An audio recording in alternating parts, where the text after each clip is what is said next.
pesado o no seas oftalmólogo, no te va a tardar más de 5 minutos. No te vas a demorar más de 5 minutos. ¿Sí? Sería una exageración realmente. ¿Sí? Entonces, fíjense, por ejemplo, la trópica vida, de 15 a 60 minutos, por demás, pues, tiempo suficiente para hacer mi estudio de fondo de ojo. ¿Sí? Entonces, si ese es mi objetivo, este será suficiente. ¿Sí? Ahora, si quiero prevenir sinequias después de una cirugía y quiero que el ojito esté quietito y demás, puedo usar uno que me dure 12 horas, 24 horas, dependiendo de qué quiero conseguir en el paciente. ¿Sí? Entonces, vean, para cada caso vamos a seleccionar lo que necesitamos en base a nuestro objetivo terapéutico. Bien, si hablamos de las vías respiratorias, dijimos que van a producir broncodilatación y disminución de las secreciones. Entonces, ¿cuándo puedo usar? En pacientes con broncoespasmo. ¿Quiénes tendrán broncoespasmo? Pacientes con asma, pacientes con EPOC, pacientes con bronquitis y pacientes con cuadros respiratorios. ¿Sí? Sí, podría ser que en algún caso, en un cuadro agudo, pueda usar también un par de días, en una neumonía donde hay mucho espasmo bronquial, inflamación, etc. También me podrían servir, pero ahí no voy a usar periodos largos, solamente en el momento que es apropiado. ¿Sí?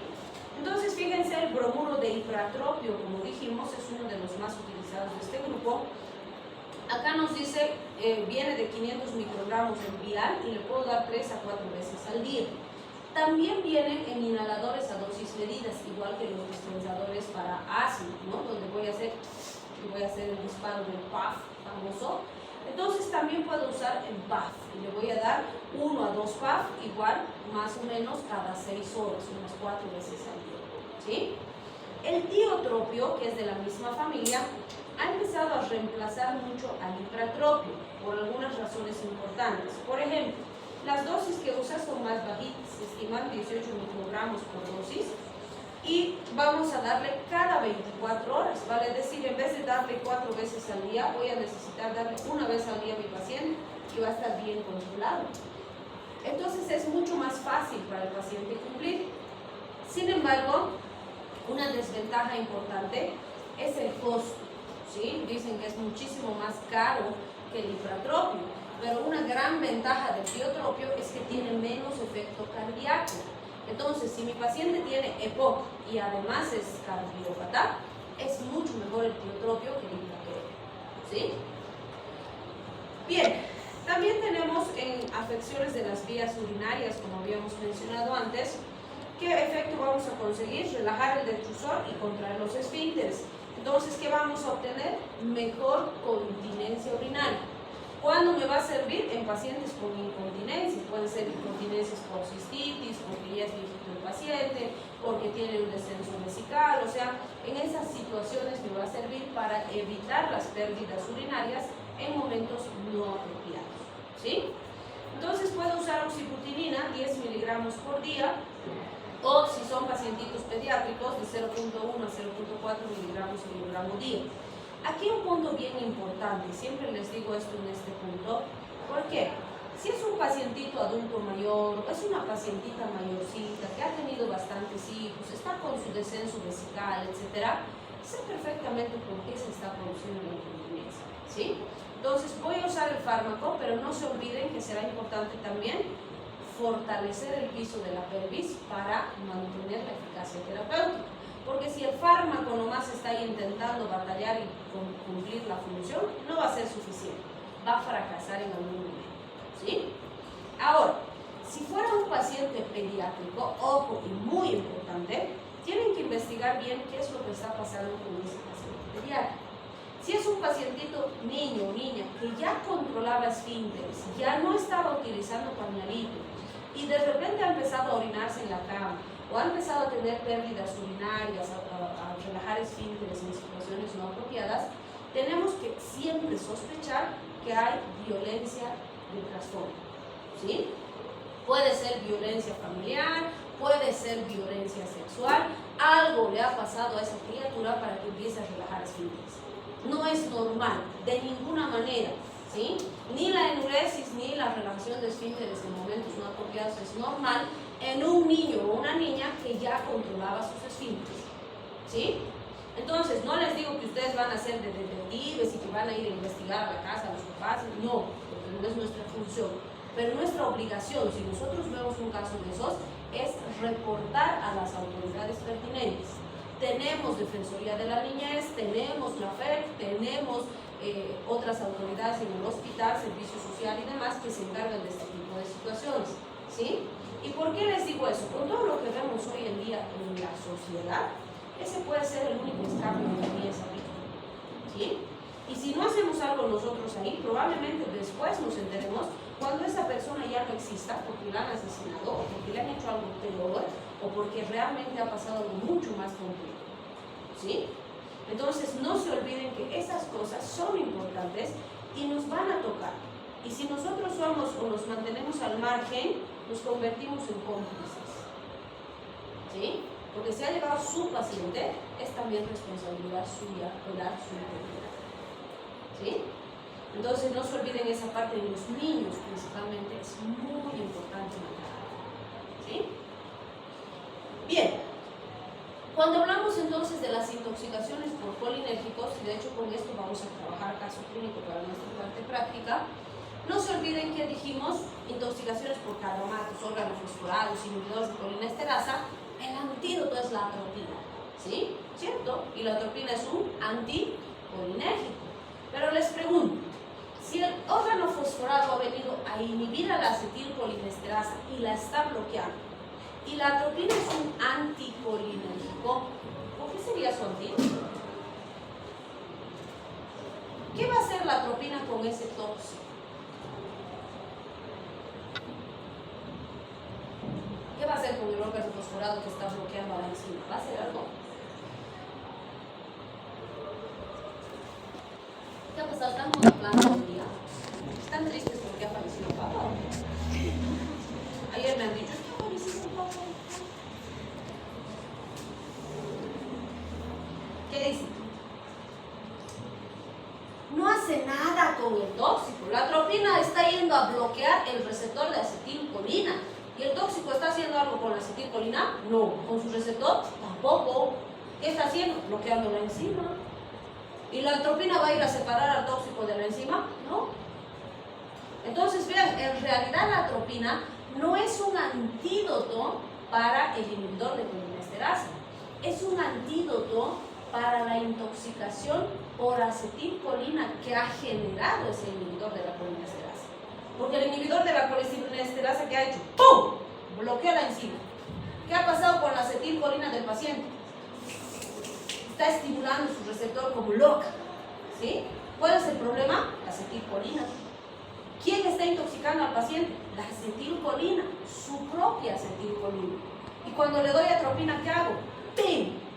Antagonizo a la acetilcolina y ¿qué hago? Mejora la respiración, disminuye las secreciones, mejora la frecuencia cardíaca. Todos los signos y síntomas que tiene mi paciente son de un síndrome colinérgico, porque está intoxicado con su propia acetilcolina, ¿sí? Y la atropina me va a ir a revertir esos síntomas colinérgicos. ¿Está claro? Muy bien.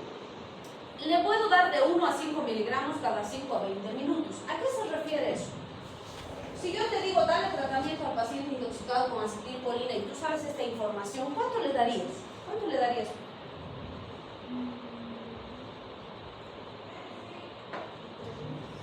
Muy bien, le puedes dar 2. ¿Tú cuánto le darías? 4. Perfecto, también le puedes dar 4. Siempre que estés dentro del rango, está bien. Pero si yo te digo hazle tratamiento y tú me dices, le voy a dar atropina de 1 a 5 miligramos, ¿así? Está mal. ¿Por qué? Porque el rango es de 1 a 5, pero no le puedes dar de 1 a 5. Porque si pones así, ¿qué va a hacer? Si le da la gana al paciente se va a tomar 2, si le da la gana se va a tomar 5, o bueno, se va a administrar porque además es intravenoso, ¿sí? O la enfermera, si le da la gana le va a poner 4 y si le da la gana le va a poner 1, ¿así? ¿Das chance a eso si es que le das de 1 a 5? No puedes darle así, eso es un rango. Tú tienes que decidir como profesional, ¿quieres darle 2? Perfecto, estás dentro del rango, estás bien, pero tienes que poner, darle 2, ¿sí? ¿Quieres darle 4? Está perfecto, estás dentro del rango, pero debes poner, darle 4, ¿sí? ¿Entendido? Lo mismo con el intervalo, le puedes dar cada 5, cada 10, cada 15, cada 20, pero no me puedes poner cada 5 o cada 20. Porque hay que, si le da la gana que le dé cada 5, si se olvida que le dé cada 20, no lo veo. Entonces tienes que decidir, quiero darle 4 cada 10, punto, listo. Es tu decisión, tú eres el médico. Siempre que estés dentro de tu rango, está perfecto. ¿Sí? ¿Te aclaró? Muy bien. La pralidoxima, esta sí es un antídoto real para esa intoxicación, porque la pralidoxima, como las otras oximas, separan al tóxico de la enzima. ¿Sí? Por eso se les conoce como regeneradores de enzima. Pero ¿cuál es el problema? No existe en Bolivia. Entonces no podemos darle porque no hay. Pero vamos a aprender a dar porque algún rato va a haber y tenemos que saber manejar. ¿Sí? Entonces, atropinita tenemos en todos nuestros hospitalcitos, entonces nos batimos con atropina. Pero pralidoxima quisiéramos usar, pero no se puede continuar. ¿Sí? ¿Cómo se dan las oxinas? De 1 a 2 gramos cuando es la dosis inicial para la intoxicación, y eso le voy a pasar en una infusión lentita entre 30 y 60 minutos. ¿Sí? Y eso puedo repetir cada 4 a 6 horas. Después de la primera dosis de impregnación puedo bajar la dosis, puedo darle 300, 600, 1 gramo, 2 gramos, yo decido, dependiendo cómo está mi paciente. ¿Sí? En los niños de 20 a 40 miligramos por kilogramo. Muy importante, no se olviden que hemos dicho que se va a producir entre el tóxico y la enzima envejecimiento del receptor. ¿Sí? Si se produce envejecimiento del receptor, no lo voy a separar con nada. No importa si lo lleno de pralidoxima, no va a pasar nada, no se va a separar. ¿Sí? Y por eso el tiempo en el que voy a administrar la oxima es fundamental. ¿Cuánto tiempo puedo darle? Dentro de las primeras 48 horas de la intoxicación. ¿Sí? Si ya pasaron 48 horas, ya no me sirve la oxima. No le puedo dar. Porque no va a pasar, o sea, le puedo dar, pero no sirve para nada, es gasto en vano nada más. ¿Sí? Entonces no se olviden, muy importante, esas características cuando hablamos del tratamiento de esos pacientes. Bien, entonces fíjense, ya les había dicho, ¿no? Que los que tienen privilegio de saber tienen la obligación de actuar. Entonces, no se olviden que eso es muy importante. Bien, vamos a empezar otro temita que es el tema de simpático-miméticos, o si quieren adrenomiméticos, o si quieren estimulantes del simpático, o si quieren agonistas adrenérgicos. Todo eso significa lo mismo. Fármacos que van a estimular la actividad simpática. ¿Sí? ¿Quieren descansar un poquito? Cansados más que ustedes. Los fármacos estimulantes de los adrenoreceptores y por supuesto analizar sus implicaciones clínicas y otra vez, sistema nervioso autónomo es clave para entender este capítulo. Entonces, recordamos que un simpático mimético es aquella sustancia química que va a producir estimulación del simpático. Y los prototipos, diríamos, de este grupo son la adrenalina y la noradrenalina, nuestras principales catecolaminas. Entonces sí existe una diferencia importante a nivel funcional y eso pues a veces genera confusión porque vamos a encontrar autores que cuando nos hablan de estas nos dicen son neurotransmisores y otros que nos dicen son hormonas, que a veces queda, bueno, entonces ¿es hormona o es neurotransmisor? ¿Por qué hay esa confusión? Porque la noradrenalina, fíjense, cuando se libera, actúa como un metoneurotransmisor porque se acumula en vesículas, se libera una sinapsis, produce estimulación de células postsinápticas, de receptores de la célula postsináptica y eso ejecuta una respuesta, lo típico de un neurotransmisor. En cambio, la adrenalina se libera a nivel de las glándulas suprarrenales al torrente sanguíneo y es el torrente sanguíneo el que se encarga de distribuirla y de llevarla hasta su sitio de acción donde va a estimular sus receptores específicos y eso es algo característico de las hormonas, ¿sí? Simplemente por esa razón. Pero siempre les digo, lo que no deben perder de vista es que son señalizadores químicos que van a producir respuestas simpáticas y ya está, ¿sí? Bien, entonces como dijimos ya en autónomo, los simpáticos miméticos pueden ser directos o indirectos. los directos estimulan receptores simpáticos como la adrenalina, noradrenalina, y los indirectos van a actuar en otro lugar que no sea el receptor. Pueden, por ejemplo, producir más liberación de catecolaminas en las terminales nerviosas, pero no están haciendo nada en el receptor, ¿sí? Por ejemplo, la tiramina hace eso. O pueden inhibir la recaptación de catecolaminas, es decir, inhibir las enzimas que destruyen a las catecolaminas, y el resultado va a ser que están más tiempo estimulando sus receptores los simpático-miméticos endógenos. Y eso lo hace la cocaína, los antidepresivos tricíclicos que hemos visto en autónomos, ¿se acuerdan? Entonces estos nos van a producir esas respuestas. Bien, como los directos van a actuar en los receptores, la mayor efectividad de sus fármacos va a estar ligada a cualquier factor que afecte la interacción del fármaco con su receptor. Por ejemplo, la vía de administración. Si yo uso un fármaco por vía intravenosa, por ejemplo, el efecto será mayor o menor de usar el mismo fármaco por vía oral. ¿Qué dice? Igual, mayor, menor. Intravenoso versus vía oral. ¿Mayor o menor? Igual. Pero más rápido, entonces no es igual. Va a ser más potente y más rápido. ¿Por qué? Porque si le pongo intravenoso, el fármaco va a llegar más cantidad y más rápido al receptor. Entonces la respuesta va a ser más rápida y más potente. El efecto va a ser mayor, ¿sí? En cambio, por vía oral, ¿qué dijimos?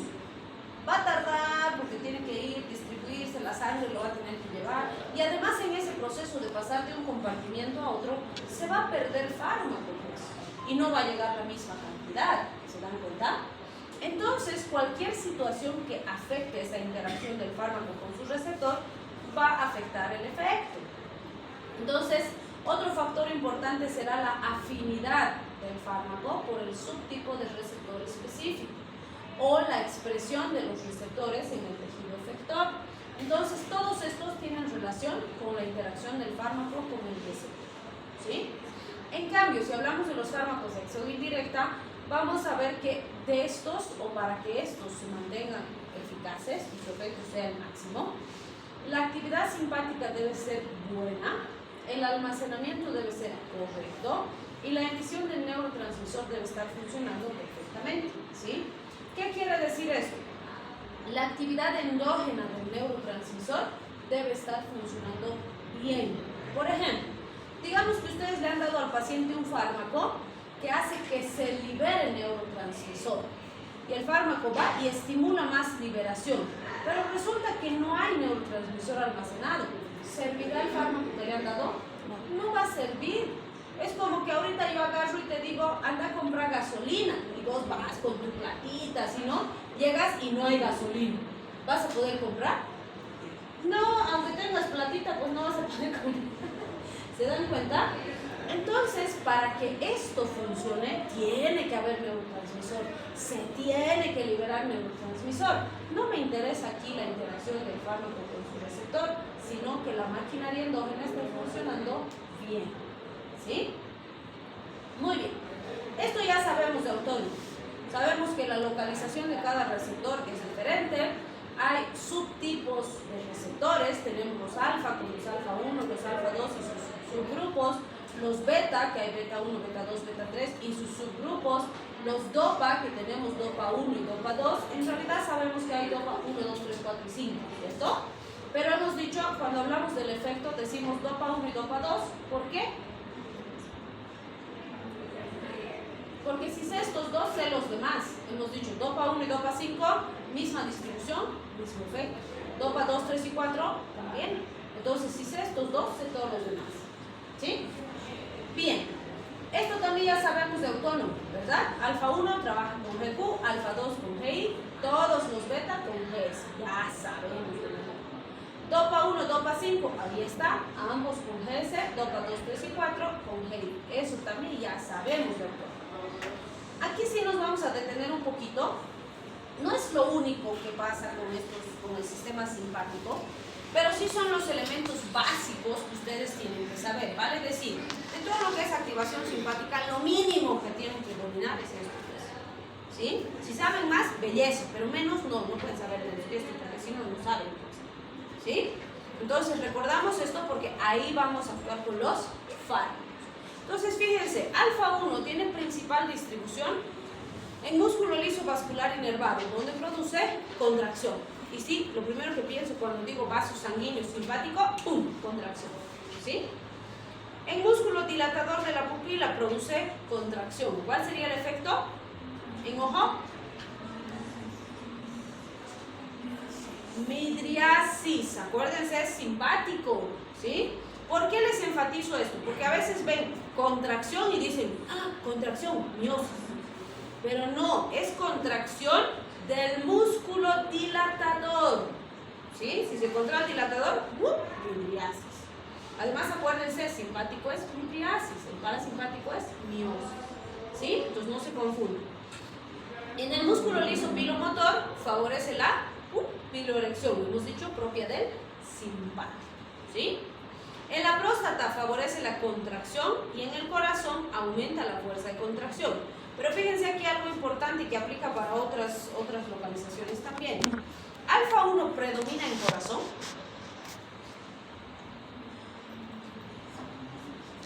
No predomina. ¿Cuál es el más importante en corazón? El simpático. Me estoy preocupando. Estos 4 temas que vamos a ver es puro autónomo. Tienen que saber. Beta 1 es el más importante en corazón, ¿sí? Y es el predominante.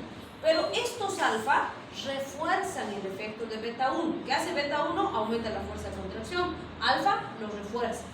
¿Alfa solito será importante en la fuerza de contracción? No. Si es solo alfa no es muy significativo. Pero si es alfa y beta, va a potenciar eso. ¿Sí? Bien. Alfa 2, fíjense, está distribuido en receptores adrenérgicos postsinápticos del sistema nervioso central, donde tiene múltiples funciones. Vemos algunas. En las plaquetas estimula agregación. En las terminales adrenérgicas y colinérgicas inhibe la liberación de neurotransmisores. ¿Qué les llama la atención de esto?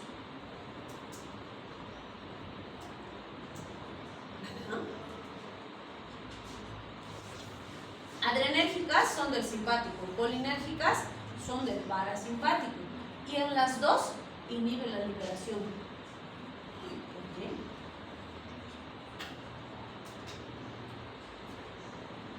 Son opuestas, ¿no? ¿Por qué hace lo mismo en las dos?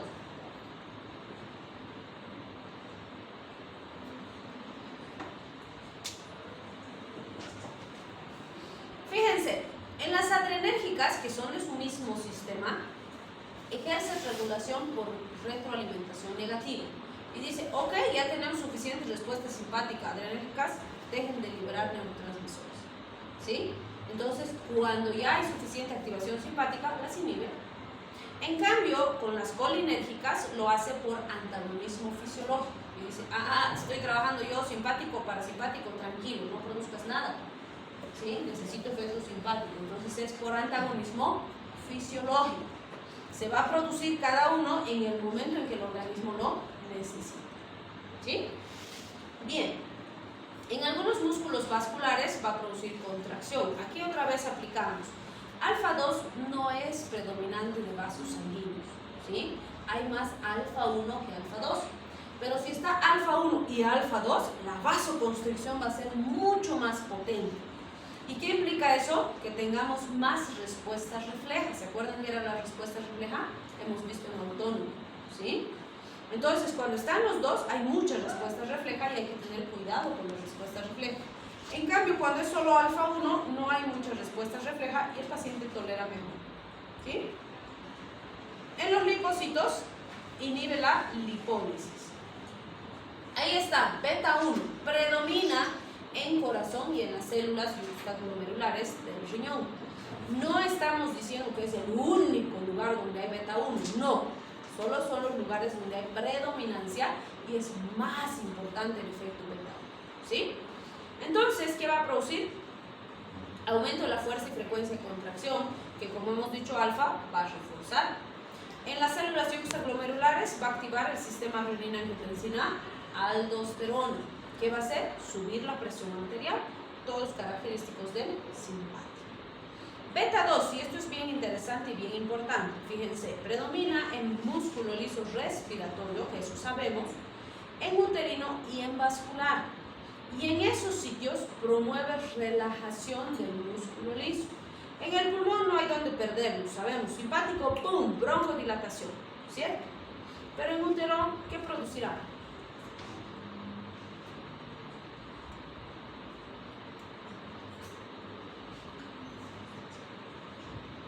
Relajación del útero. ¿Cuándo me sirve la relajación uterina? Cuando tengo una pacientita embarazada, hay una amenaza de parto pretérmino, vamos a ver más adelante, ¿sí? Pero va a producir relajación, beta. Pero si hubiera alfa, va a producir contracción del útero. Entonces son contrarios y son los dos del simpático. Entonces eso hemos visto ya en la autónoma, no se tienen que olvidar. Y este también es importante, fíjense, en la vasculatura beta va a producir vasodilatación y sigue siendo simpático, ¿sí? ¿Cuál es el punto? Beta no predomina en vasos sanguíneos, predomina alfa, por eso lo que predomina es vasoconstricción. Pero resulta que beta y dopa también vamos a ver, tienen una distribución bien selectiva, normalmente están en órganos que son muy sensibles a la hipoperfusión, como el vaso, la zona esplásmica, los riñones, por ejemplo. Entonces, cuando hay vasoconstricción a nivel periférico y hay disminución de la perfusión, estos órganos van a ser protegidos por esta vasodilatación que va a mantener buena irrigación a pesar de la disminución de la irrigación sistémica, ¿sí? Entonces, vean, todo eso ustedes ya han aprendido en fisiología, solo estamos recordando, por eso estamos viendo rapidito.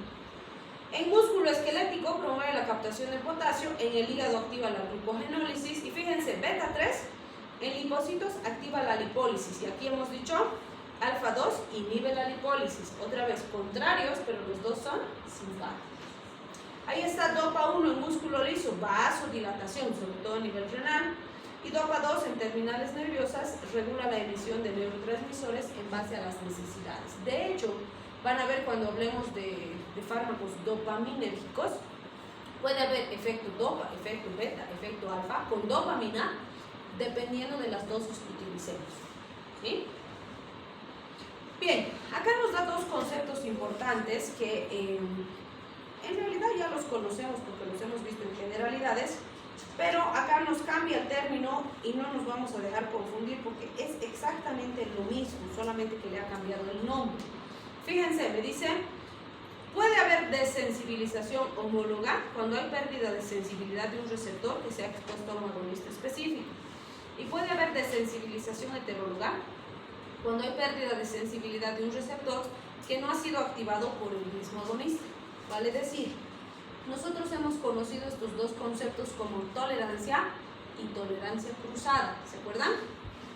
La tolerancia era la pérdida de sensibilidad de un receptor porque el agonista estimula, ¡pum!, se bloquea el receptor y ya no lo acepta. ¿Sí? Esa es homóloga. En el heteróloga, ¿qué dijimos? Tengo, por ejemplo, un paciente adicto a la heroína, todos los días consume heroína, como es droga de abuso, tiene tolerancia, nunca en su vida ha recibido morfina y en el hospital yo necesito ponerle morfina. Le pongo morfina y no le hace nada, pero jamás en su vida recibió morfina, ¿sí? ¿Por qué no sirve? Porque tiene tolerancia cruzada con la heroína, porque químicamente tienen el mismo origen, la planta del opio, ¿sí? Entonces ahí hablamos de tolerancia cruzada. Eso es una desensibilización heteróloga, donde el receptor va a hacer o va a perder la sensibilidad a un agonista con el que nunca ha estado en contacto, ¿sí? Bien, en esta parte el cápsul nos dice,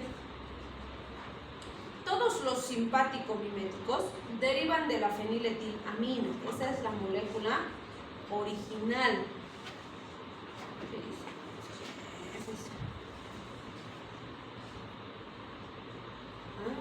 ¿Al partido? Sí, vale. Usted ya estamos aquí.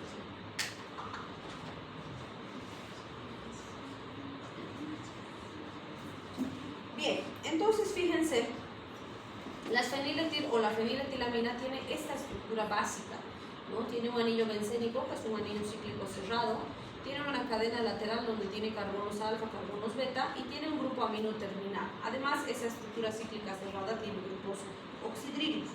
Entonces, ¿qué nos dice? En esa estructura básica de las feniletilaminas hemos podido hacer algunas modificaciones para obtener los simpático-miméticos que utilizamos y por eso tenemos una variabilidad tan alta.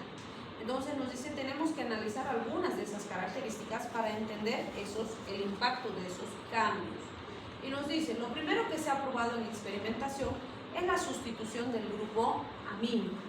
Y fíjense, cuando se ha hecho sustitución a este nivel, se ha visto que cuando se incrementa o cuando se produce sustitución de más carbonos en ese grupo amino, aumenta la actividad beta y disminuye la afinidad alfa. Por ejemplo, me dice aquí la adrenalina, que casi no tiene sustituyentes en su amino terminal, actúa en todos los alfa y todos los beta con máxima potencia, ¿sí? En cambio que es el isoproterenol, que fíjense tiene ya cadena más larga en su grupo amino, es selectivo beta, vale decir no tiene actividad importante en receptor alfa. Entonces, ¿qué hemos conseguido al hacer estas modificaciones? ¿O cuál es el beneficio de ese cambio?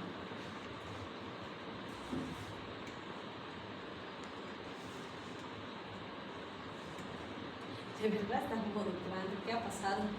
Pues han sacudido sus parciales. Tengo fármacos más selectivos y más selectividad es igual a menos efectos adversos. ¿Sí? Bien. También se han hecho modificaciones a nivel del anillo bencénico. Ahí está, fíjense el anillo bencénico, sus dos grupos oxidrilos. Y por ejemplo, se ha empezado a modificar esos grupos oxidrilos. Las catecolaminas clásicas tienen estos dos oxidrilos en su carbono 3 y 4.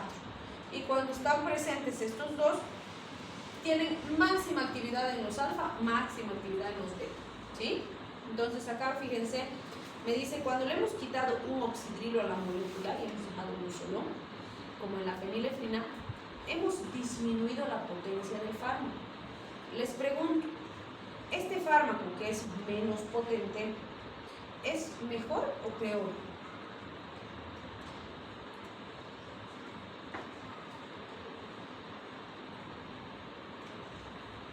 ¿Será mejor o será peor?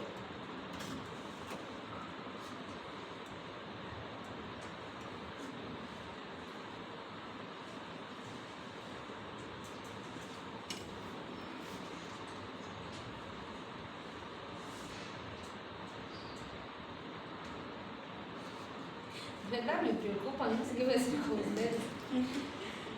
No podemos decir que es mejor o peor, depende del paciente. ¿Sí? ¿Por qué? ¿Qué dijimos? Puede ser que el fármaco más potente a mi paciente lo desestabilice y lo descompensa, entonces para él este menos potente es mejor. ¿Sí? O puede ser que para mi paciente menos potente no alcanzo el objetivo terapéutico, entonces el más potente es mejor. ¿Sí? Recuerden, el mejor fármaco lo determina el paciente, no el fármaco. ¿Sí? Bien, acá con la efedrina, fíjense, le han quitado los dos oxidrilos que han conseguido que tenga más biodisponibilidad y que tenga más tiempo de acción. ¿Qué beneficio obtendríamos con mayor biodisponibilidad?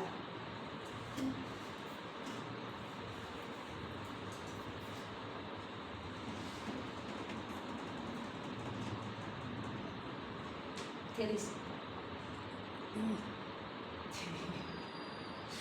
¿Qué les ha pasado? Más biodisponibilidad implica mayor potencia terapéutica, ¿no? Si está más disponible el fármaco, más va a actuar en el receptor, más efecto voy a tener, ¿sí? Y si tengo más tiempo de acción, implica intervalos terapéuticos más espaciados. En vez de darle cada 6 horas, le puedo dar cada 8, le puedo dar cada 12, ¿sí? Porque el fármaco va a durar más tiempo en el organismo del paciente. ¿Sí? Muy bien. También se han hecho sustituciones en el carbono alfa y se ha visto que al sustituir en el carbono alfa disminuye la oxidación por la MAO, vale decir, el fármaco va a ser más resistente a la destrucción endógena y además aumenta la capacidad de desplazar catecolaminas de su sitio de almacenamiento, vale decir, son fármacos más potentes porque van a tardar más en destruirse y además van a movilizar neurotransmisor endógeno potenciando su acción, ¿sí? Este grupo que tiene manipulación en el carbono alfa se les conoce como fenilisopropilaminas, ¿sí? Que son particulares como la efedrina, por ejemplo. Bien, también se han hecho sustituciones en el carbono beta. ¿Qué se ha producido ahí? Se han hecho sustituciones, o se ha visto que al sustituir elementos ahí en el carbono beta, se ha, si quieren, se ha obtenido un efecto de mejorar el almacenamiento de las aminas simpático-miméticas a nivel endógeno. Vale decir, tengo mejor almacenamiento de neurotransmisor endógeno, lo cual puede aumentar la eficacia terapéutica de un fármaco de acción indirecta, ¿sí? Bien, en estos mapitas que tenemos acá, lo que vemos es un resumen de todo lo que acabamos de reforzar y revisar ahorita, que nos hace la relación del simpático-parasimpático y nos muestra esos efectos duales que pueden haber en algún caso en particular. Fíjense, por ejemplo, en los vasos, aumenta la resistencia arteriolar por alfa, en cambio por beta disminuye, contrarios, ¿sí? Y bueno, alfa 1 también disminuye la capacitancia venosa por el aumento de la resistencia. Dopa 1 es potente vasodilatador, como dijimos, a nivel renal, esplácnico, coronario y cerebral, sitios muy sensibles a la hipoperfusión. A nivel de corazón, simpático, todo positivo, inotrópico, cronotrópico, dromotrópico, positivo, mediado tanto por alfa como por beta, ¿sí? En la presión arterial, sí, normalmente decimos, ay, el simpático sube la presión arterial, porque, por ejemplo, en corazón va a aumentar la frecuencia cardíaca, aumenta el gasto cardíaco, sube la presión arterial. En los vasos sanguíneos va a producir vasoconstricción, eso va a aumentar la resistencia, va a subir la presión arterial. Sin embargo, lo que no debo de olvidar es esto. Recuerden que hemos hablado de la respuesta refleja, ¿sí? Si subo la presión arterial, puede haber una bradicardia refleja tratando de volver a la condición anterior. Pero ¿qué hemos dicho de las respuestas reflejas? Van a ser breves y transitorias, ¿sí?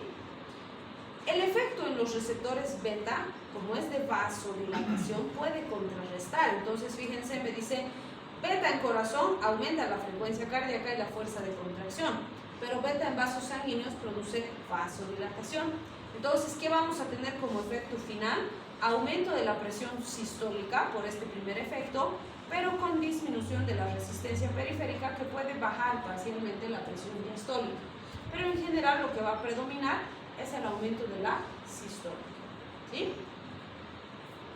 En ojos, ya dijimos, midriasis, ¿sí? También se ha visto que los antagonistas beta pueden disminuir la producción del humor acuoso. No se ha visto que la estimulación de los alfa aumente la producción del humor acuoso. En general no hay un efecto muy significativo con la estimulación, pero sí la inhibición disminuye la producción de humor acuoso y baja la presión intraocular. Por eso es que vamos a ver que puedo usar antagonistas beta para tratar glaucoma, igual que hemos visto con qué fármacos, colinomiméticos o anticolinéricos.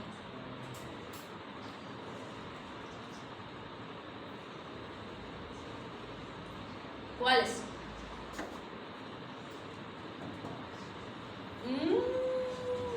Revisen, porque aplicación clínica es importante que manejen, ¿sí? Y van a ver que son grupos diferentes, pero como los efectos son parecidos, puedo usar para lo mismo, ¿sí? Bien, y fíjense, los alfa también puedo usar para glaucoma, porque van a aumentar el drenaje del humor acuoso. Entonces, fíjense, los bloqueantes beta son de un grupo completamente diferente que los estimulantes alfa, pero los dos puedo usar para el glaucoma. Y del parasimpático, ¿cuál puedo usar? ¿Colinomiméticos o anticolinéricos? Ah, pues ya deberían saber eso. A nivel respiratorio, ¿cuál produce midriasis? Apertura del conducto de Schnell, drenaje del humor acuoso. Bien, fíjense, a nivel respiratorio, beta produce relajación bronquial y alfa vasoconstricción. Por eso es que se puede usar en patología respiratoria. En digestivo, ¿qué hemos dicho? Se relaja el peristaltismo, disminuye la motilidad, se relaja el músculo y se cierran los esfínteres, ¿no es cierto? Genitourinario, lo mismo, el detrusor se relaja, el trígono se contrae, ¿sí? ¿Qué no debemos olvidar? Si hablamos, por ejemplo, de la eyaculación, alfa es el que va a mediar la eyaculación, y en el útero, beta va a producir relajación uterina, en cambio alfa, contracción uterina, como ya hemos dicho en simpático, ¿no es cierto? Y con la vejiga, pues lo mismo, beta va a producir relajación vesical. A nivel del sistema nervioso central puede haber insomnio, euforia, conducta psicótica, porque son psicoestimulantes los simpáticos, ¿sí? Se ha visto eso con dopa. También se ha visto con catecolaminas y anfetaminas, que son psicoestimulantes. Las catecolaminas van a estimular los receptores simpáticos a nivel central y van a producir psicoestimulación. Las anfetaminas van a inhibir la recaptación de las catecolaminas y también van a ser psicoestimulantes, ¿sí? Sin embargo, el nerviosismo, las alteraciones, efectos adversos, se ha visto más con anfetaminas que con catecolaminas.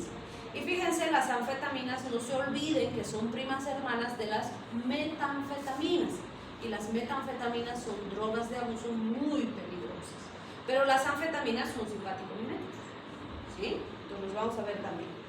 Y entre otros, pues tenemos a los leucocitos, donde pues, vamos a ver que dependiendo del receptor se pueden producir ciertos efectos importantes.